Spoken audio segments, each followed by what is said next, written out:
MSME technology సెంటర్ను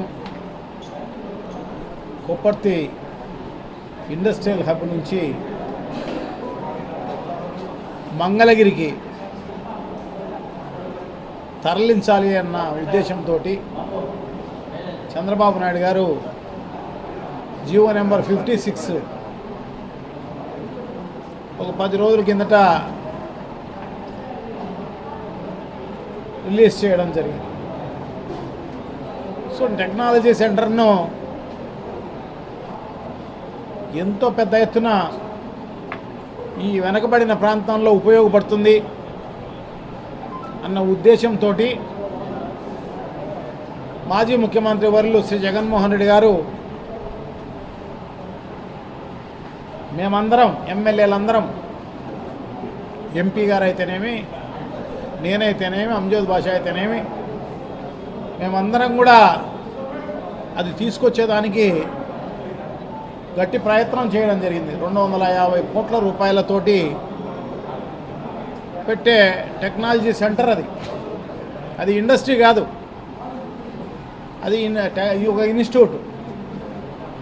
so ఆ institute అనేది కడపలో వస్తే రాయలసీమకు నడిబొడ్డున ఉంటుంది. సో రాయలసీమ ప్రాంతంలో ఉన్న నిరుద్యోగ యువతకు ఉపయోగపడుతుంది. అట్లాగే ఔత్సాహిక పారిశ్రామికవేత్తలకందరికీ కూడా ఉపయోగం ఉంటుంది. సో వాళ్ళందరికీ కూడా, ఎందుకంటే చదివిన చదువులు వేరు, అది ప్రాక్టికల్గా జీవితంలో వేరు, ఎలా ఉపయోగించాలనేది. సో ఆ ట్రైనింగ్ అనేది చాలా ఇంపార్టెంటు. సో అదే కాకుండా వీళ్ళందరికీ కూడా అన్ని రకాలుగా లాంగ్వేజ్ కావచ్చు, దాని తర్వాత అన్ని స్కిల్స్కి సంబంధించిన ఈ సెంటర్, అది ట్రైనింగ్ ఇచ్చే సెంటర్. సో ఇది రాయలసీమ వ్యాప్తంగా ఉండాలి అన్న ఉద్దేశంతో ఈ కడపలో పెట్టడం జరిగింది. సో దాన్ని తరలించే కార్యక్రమం చేయడం జరుగుతోంది. ఎందుకంటే చంద్రబాబు నాయుడు గారి నైజమే అటువంటిది, తెలుగుదేశం పార్టీ కూడా అటువంటిది. సో చంద్రబాబు నాయుడు గారు గతంలో అన్నీ కూడా దాదాపు ఇండస్ట్రీస్ అన్నీ కూడా ఆల్మోస్ట్ దాదాపు 16,000-17,000 ఇండస్ట్రీస్ను మూయించిన పరిస్థితి మనం చూసాం. అవన్నీ కూడా తక్కువ డబ్బులకు తన బినామీలకు, తెలుగుదేశం పార్టీ నాయకులకు అవన్నీ కూడా అప్పచెప్పిన పరిస్థితి కూడా మనం చూసాం అన్నమాట. సో ఎవరికి ఏదేమైతేనే ఇవన్నీ కూడా గతంలో జరిగినాయి అన్నీ కూడా. సో పెద్ద పెద్ద ఇండస్ట్రీస్ అన్నీ కూడా గత చరిత్ర చంద్రబాబు నాయుడు గారిది చూస్తే ఇవన్నీ కూడా మూయించిన పరిస్థితి, ఒక సిస్టమేటిక్గా మూయిచ్చేసేసి ఆ ప్లేసు, ఆ ఇండస్ట్రీని దాన్ని అంతా కూడా అమ్మేసిన పరిస్థితి మనం చూసామన్నమాట. సో ఇదే కాదు, private medical college, medical hospitals, government hospitals అన్నీ కూడా ప్రైవేట్ పరం చేసే కార్యక్రమం. అట్లాగే ఏపీఎస్ఆర్టీసీని కూడా ప్రైవేట్ పరం చేసే కార్యక్రమం చేపట్టడం జరిగిందన్నమాట. సో ఈ రకంగా ఏదైనా ప్రైవేటైజేషన్ చేయాలనేదే చంద్రబాబు నాయుడు గారి నైజం అటువంటిది.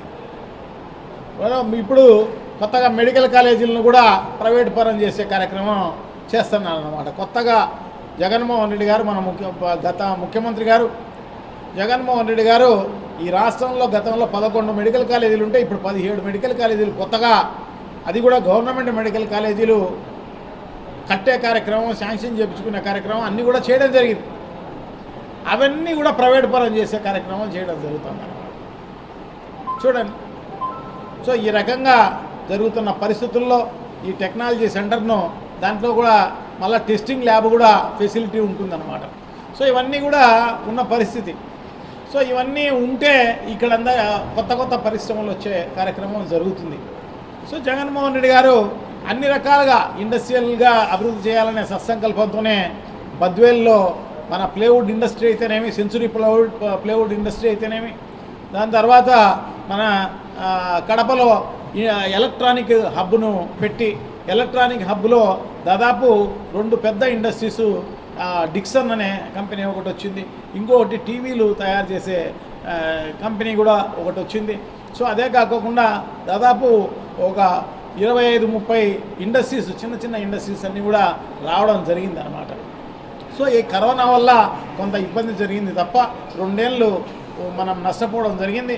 ఒకవేళ కరోనా లేకపోయింటే డెఫినెట్గా కూడా ఆ 6,680 ఎకరాలలో మొత్తం కూడా ఇండస్ట్రీస్ నింపాలన్నదే జగన్మోహన్ రెడ్డి గారి ఉద్దేశం అన్నమాట. సో అందుకోసమే ఆ ఏపీఐఐసిని మన కుప్పర్తి ఇండస్ట్రియల్ ఎస్టేట్ను దాన్ని మన వైజాగ్ చెన్నై కారిడార్లో కూడా కలపడం జరిగిందనమాట. సో అభివృద్ధి చేయాలనే సత్సంకల్పంతోనే ఆ కారిడార్లో దాన్ని ఇంక్లూడ్ చేయడం జరిగింది. సో ఈ రకంగా అన్ని రకాలైన అభివృద్ధి చేయాలనే సత్సంకల్పం అన్నమాట. సో దాన్ని ఖచ్చితంగా మనం మళ్ళా వెనక్కి తెచ్చుకోవాల్సిన అవసరం తప్పకుండా ఉంది. ఇక్కడ ఈ వెనకబడిన ప్రాంతంలో నిరుద్యోగ యువతకైతేనేమి, తర్వాత ఔత్సాహిక పారిశ్రామికవేత్తలైతేనేమి వీళ్ళందరికీ ఉపయోగపడే కార్యక్రమం జరుగుతుంది అని చెప్పి తెలియజేసుకుంటూ, సో డెఫినెట్గా దాన్ని మనం అన్ని సంఘాలకు సంబంధించి అయితేనేమి, అన్ని పార్టీలకు సంబంధించి అయితేనేమి, సో అందరినీ కలుపుకొని పెద్ద ఎత్తున ఉద్యమం చేయాలన్నదే ఈ వైఎస్ఆర్ కాంగ్రెస్ పార్టీ ఉద్దేశము అని చెప్పి తెలియజేసుకుంటున్నాం. పార్టీలు పక్కన పెడదాం, జెండాలను అన్నిటి కూడా పక్కన పెట్టి ఉద్యమించే కార్యక్రమం చేస్తాం. ఎందుకంటే వైఎస్ఆర్ కాంగ్రెస్ పార్టీ ఎప్పుడు కూడా ఒకటే పాలసీ. ఎందుకంటే ఎవరికి కేంద్ర ప్రభుత్వంలో ఉన్న యూపీఏకి కానీ ఎన్డీఏకి కానీ ఎప్పుడు కూడా డైరెక్ట్గా మద్దతు ఇచ్చిన పరిస్థితి లేదన్నమాట. రాష్ట్ర ఇంట్రెస్ట్ను బట్టి ఈ రాష్ట్రం దీనివల్ల, ఈ సమస్య వల్ల ఈ రాష్ట్రంలో బాగుపడుతుంది అనేది ఏదైనా కనపడితే ఇమ్మీడియట్గా దానికి ఏ పార్టీకైనా ఏ కేంద్ర ప్రభుత్వానికైనా కూడా మద్దతు ఇచ్చే దాంట్లో ముందుండి చేసే కార్యక్రమం గత 5 ఏళ్ల పరిపాలనలో మనం చూడడం జరిగిందనమాట. సో అందుకోసమే ఒట్టి ఈ స్టేట్ ఇంట్రెస్టే అనమాట. స్టేట్ ఇంట్రెస్ట్ తోటి ఈ పార్టీ ఆ పార్టీ అనేది లేదు. ఇది యూపీఏనా లేకుంటే ఎన్డీఏనా అనేది కూడా చూసేది ఏం లేదనమాట. మనం డైరెక్ట్గా ఆ రకంగా చేసిన పరిస్థితి మనం చూసాం. సో అందుకోసమే ఇవన్నీ కూడా మనకు తెలిసిన విషయమే కాబట్టి డెఫినెట్గా మనం అందరం కూడా కలిసికట్టుగా ఉద్యమించే కార్యక్రమం చేసి దాన్ని వెనక్కి తెచ్చుకునే కార్యక్రమం చేస్తాం. ఎందుకంటే మనం ఇట్లాగే ఆలోచన చేస్తుంటే కర్నూలు నుంచి కోర్టును కూడా తరలించే కార్యక్రమం ఈరోజు మంగళగిరికి తరలించే కార్యక్రమం చేస్తానన్నమాట. సో కోర్టును అలా హైకోర్టు కర్నూలులో జగన్మోహన్ రెడ్డి గారి వికేంద్రీకరణలో భాగంగా కర్నూలుకు హైకోర్టు అయితేనేమి, లా యూనివర్సిటీ అయితేనేమి ఈ 2 దానిలను కర్నూలుకు ఇవ్వడం జరిగింది. సో దాన్ని కూడా ఈరోజు అమరావతికి తరలించే కార్యక్రమం జరుగుతుంది అన్నమాట. సో ఈ రకంగా మనం చాలా నష్టపోయే కార్యక్రమం జరుగుతుంది. సో తప్పకుండా ప్రజలందరూ కూడా దీన్ని ఉద్యమించాల్సిన అవసరం ఉంది. ఎవరైతే ఈ వెనకబడిన ప్రాంతంలో ఉన్నారో వాళ్ళందరూ కూడా ఖచ్చితంగా దీన్ని ఇటువంటి చర్యలను ఖండించాల్సిన అవసరం తప్పకుండా ఉంది అని చెప్పి తెలియజేసుకుంటూ భవిష్యత్తులో మేమందరం కలిసికట్టుగా కృషి చేసి దాన్ని వెనక్కి తెచ్చుకునే దానికి ప్రయత్నం చేస్తాము అని చెప్పి తెలియజేసుకుంటాం. కుప్పర్తి పారిశ్రామిక కేంద్రంలో ఏర్పాటైనటువంటి ఎంఎస్ఎంఈ టెక్నాలజీ సెంటర్ను అమరావతి మంగళగిరికి తరలించడాన్ని భారత కమ్యూనిస్ట్ పార్టీ కడప జిల్లా సమితి తీవ్రంగా వ్యతిరేకిస్తూ ఉంది, ఖండిస్తూ ఉంది. ఈ సెంటర్ను తిరిగి కుప్పర్తి పారిశ్రామిక కేంద్రంలో ఏర్పాటు చేసే వరకు కలిసి వచ్చేటటువంటి శక్తులతో కలిసి ఉద్యమానికి శ్రీకారం చుడుతుందని చెప్పి కూడా ఈ సందర్భంగా తెలియజేస్తూ ఉన్నాం. రాయలసీమలో విస్తారమైనటువంటి ఖనిజ సంపద కలిగినటువంటి రాయలసీమ, విస్తారమైనటువంటి సువిశాలమైనటువంటి భూములు కలిగినటువంటి ఈ ప్రాంతం, పక్కనే కృష్ణా తుంగభద్ర నదీ జలాలు కలిగినటువంటి, కృష్ణపట్నం అతి సమీపంలో ఉన్నటువంటి పోర్టు కలిగినటువంటి, ఎయిర్పోర్టు కలిగినటువంటి ప్రాంతం రాయలసీమలో కడప జిల్లా కేంద్ర బిందువు. ఈ ప్రాంతంలో అన్ని విధాల అభివృద్ధి చేయడానికి కావలసినటువంటి సహజ సిద్ధమైనటువంటి మానవరులు సమృద్ధిగా కలిగినటువంటి ప్రాంతం కూడా రాయలసీమే.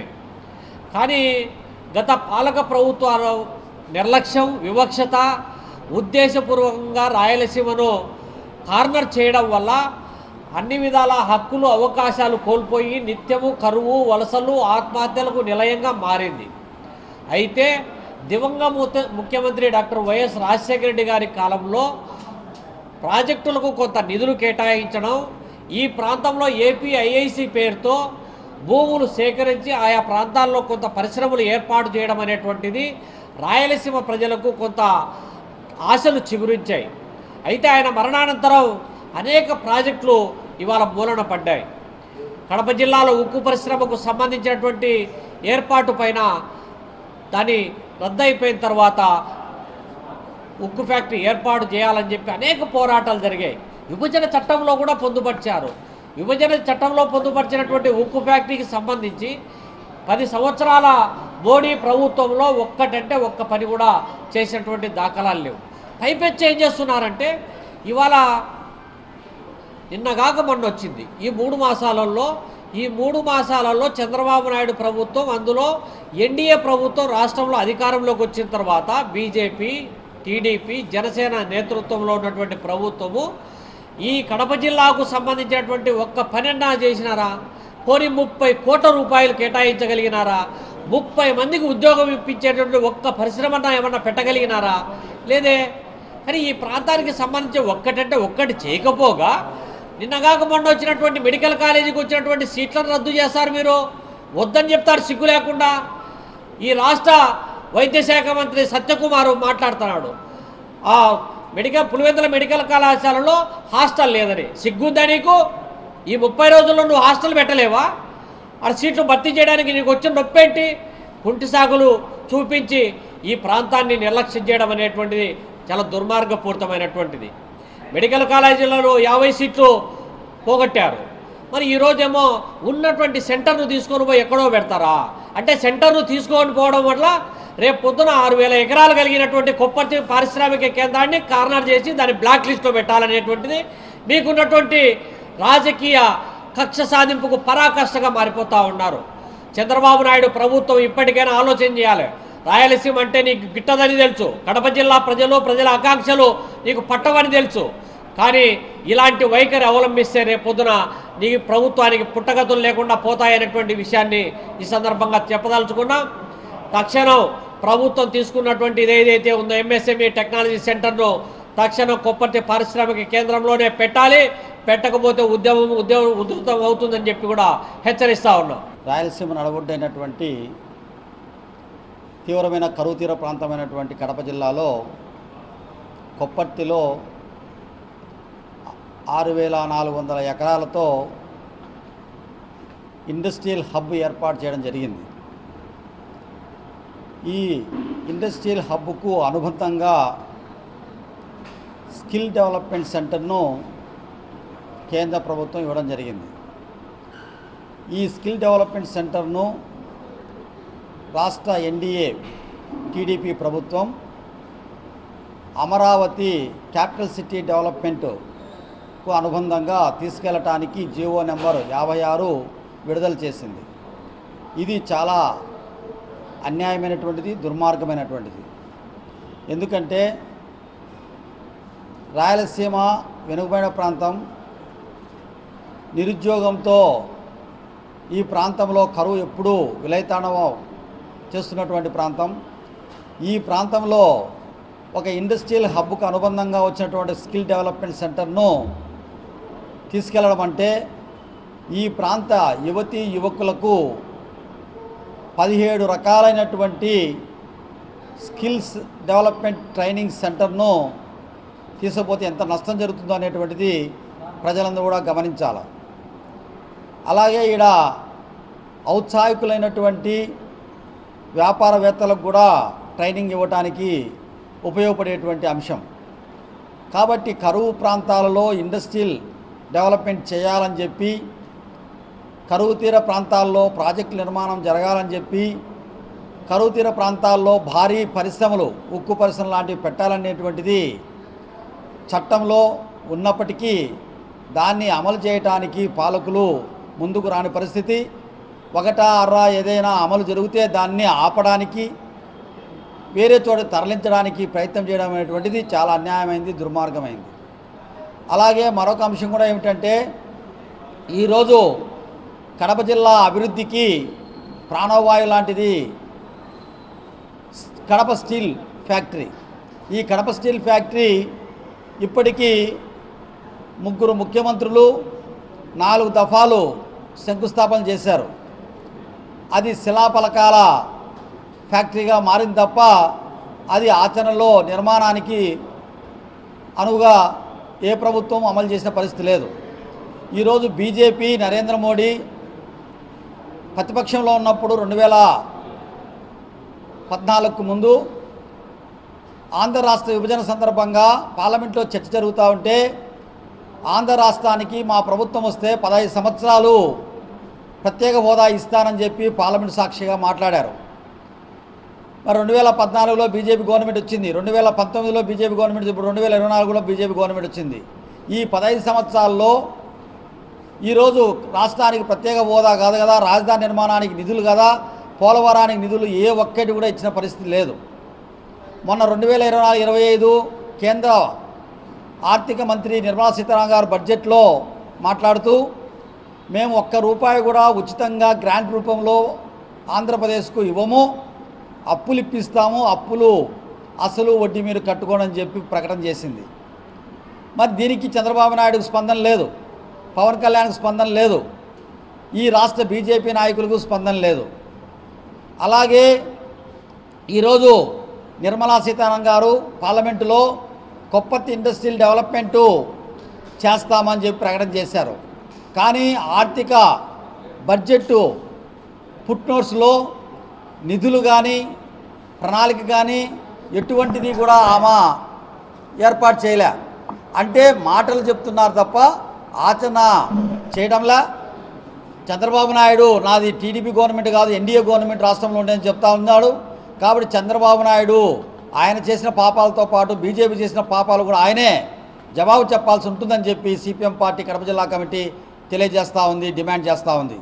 మరి సుమారుగా 6,400 ఎకరాలు మరి ఈరోజు మనకు ల్యాండ్ బ్యాంక్ ఉండడము, సేకరించి పెట్టడము, మరి అది కూడా ఒక వరంగా మనకు రావడము, మరి ఆ దిశలోనే మరి ఆనాడు మరి గౌరవ ముఖ్యమంత్రి గారు మరి ఈ వైఎస్ఆర్ జిల్లాలో కొప్పర్తిలో మరి ఇది పెడితే బాగుంటుందని చెప్పి కూడా కోరుకోవడం జరిగింది.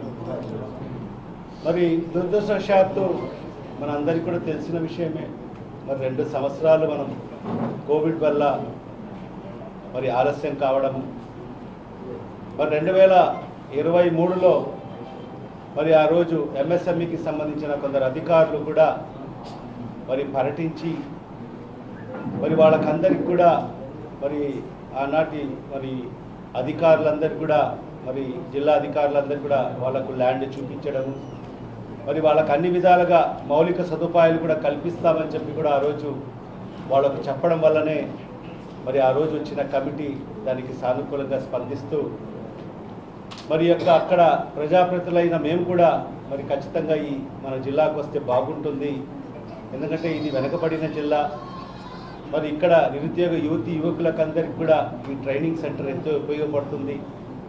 మరి ఎందుకంటే కొప్పర్తి అనేది ఇండస్ట్రియల్ కారిడార్, ఇప్పటికే అక్కడ ఎలక్ట్రానిక్ క్లస్టర్ మనం చూసాం, మరి అక్కడ కొన్ని పరిశ్రమలు కూడా వచ్చాయి. మరి మన జిల్లా వాసులకే ఎంతోమందికి నిరుద్యోగ యువకులకు అందరికీ కూడా మరి ఉద్యోగ మరి ఉపాధి అవకాశాలు వాళ్ళకు వచ్చాయి. మరి ఆ దిశలోనే ఈ ట్రైనింగ్ సెంటర్ వస్తే మరి భవిష్యత్తులో ఎలాంటి పరిశ్రమలు వచ్చినా కూడా మరి వాళ్ళకు సరైన, ఎందుకంటే చాలా మటుకు పరిశ్రమలు వచ్చిన తర్వాత కూడా మరి వాళ్లకు స్కిల్డ్ లేబర్ దొరక్క మన ప్రాంతం నుంచి కాకుండా ఇతర రాష్ట్రాల నుంచి వాళ్ళు స్కిల్ లేబర్ని తెచ్చుకుంటున్న పరిస్థితి మనం ఇప్పటికి కూడా మన పరిశ్రమలో చూస్తున్నాం. మరి అలాంటి పరిస్థితి రాకోకూడదంటే మరి ఈ స్కిల్ డెవలప్మెంట్ సెంటర్ ఎంతో ఉపయోగపడుతుంది. మరి ఇక్కడ ఉండే మన చదువుకున్న విద్యార్థులకు అందరికీ కూడా ఆ దిశలో వాళ్ళకు నైపుణ్యం కలిగించి మరి ఏ పరిశ్రమకు ఎలాంటి నైపుణ్యం కలిగిన వాళ్ళు కావాలనేది అలాంటి నైపుణ్యం వాళ్ళకు కలిగించి వాళ్ళకు ట్రైనింగ్ ఇచ్చి మరి వాళ్ళకు రిక్రూట్మెంట్ కూడా చేసే పరిస్థితి మెండుగా ఉంటుందని చెప్పి కూడా ఆనాటి మన ప్రజాప్రతినిధులందరూ కూడా మేము ఆలోచన చేసి మరి ఇది చాలా బాగుంటుందని చెప్పి కూడా మనం అందరం కూడా ప్రయత్నం కూడా చేయడం జరిగింది. మరి కొన్ని అనివార్య కారణాల వల్ల మరి అది జాప్యం జరిగింది. మరి ఈరోజు చూస్తే ఎంత దురదృష్టం అంటే, ఎంత దుర్మార్గం అంటే, మరి ఇలాంటి ఎంఎస్ఎంఈకు సంబంధించిన ఈ స్కిల్ డెవలప్మెంట్ సెంటర్ని మరి ఈరోజు గుంటూరు జిల్లా మంగళగిరికి తరలించడం అనేది ఖచ్చితంగా ఇక్కడ ఈ జిల్లా వాసులుగా, ఇక్కడ రాజకీయ పార్టీలు కాదు, జిల్లా వాసులుగా ప్రతి ఒక్కరు కూడా ఖండించాల్సిన అవసరం ఉంది. ప్రతి ఒక్కరు కూడా ఖండించాల్సిన అవసరం ఉంది. మరీ ముఖ్యంగా విద్యార్థి సంఘాలు మరి ఖచ్చితంగా పెద్ద ఎత్తులో ఉద్యమం చేయాల్సిన అవసరం ఉంది. ఎందుకంటే మన భవిష్యత్ తరాలకు సంబంధించిన విషయం ఇది. ఇప్పటికే మనం వెనుకబడిపోయాం. రాయలసీమ అంటేనే వెనుకబడిన జిల్లాలు, మరి దాంట్లో కూడా కడప జిల్లా అంటే అత్యంత వెనుకబడిన జిల్లా. మరి ఈ ప్రాంతంలో మరి అలాంటి ఒక ఇన్స్టిట్యూట్ రావడం అనేది ఖచ్చితంగా ఎంతో అవసరం ఈ జిల్లా వాసులకు, మరి ఈ పరిసర జిల్లాలకు కూడా అని చెప్పి కూడా మరి ఈ సందర్భంగా మీకు అందరికీ కూడా తెలియజేసుకుంటూ, మన జిల్లా అధ్యక్షులు గారు చెప్పారు, ఖచ్చితంగా ఇది పెద్ద ఎత్తులో ఉద్యమాలు చేయాల్సిన అవసరం ఉంది ఖచ్చితంగా. ఎందుకంటే మీతో పాటు కలిసి అనేక ఉద్యమాలు చేశాం. 2014 నుంచి 19 వరకు మీ అందరి యొక్క సహాయ సహకారాలతో అనేక ఉద్యమాలు కూడా చేశాం.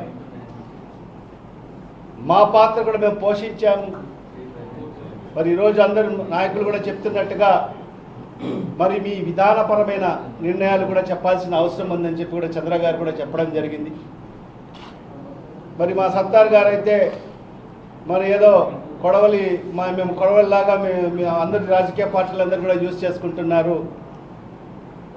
మరి అలా కాకుండా, ఎందుకంటే ఇక్కడ మన స్వార్థాలు కాదు, ఇక్కడ ఈరోజు మన జిల్లాకు సంబంధించి మన జిల్లాలో ఉండే నిరుద్యోగ యువకుల కోసం ఇక్కడ మనము పార్టీలను, జెండాలను, అజెండాలను పక్కన పెట్టి మనం ఉద్యమించాల్సిన అవసరం ఎంతైనా ఉంది. మరి ఈ సందర్భంగా ఖచ్చితంగా వైఎస్ఆర్ కాంగ్రెస్ పార్టీ మీతో పాటు ఎలాంటి ఉద్యమాన్ని కూడా చేసేదానికి సిద్ధంగా ఉన్నాం. మా యొక్క నూతన జిల్లా అధ్యక్షులు గౌరవనీయులు శ్రీ పి రవీంద్రనాథ్ రెడ్డి గారు మరి గతంలో కూడా ఆయన అనేక ఉద్యమాలు చేయడం జరిగింది.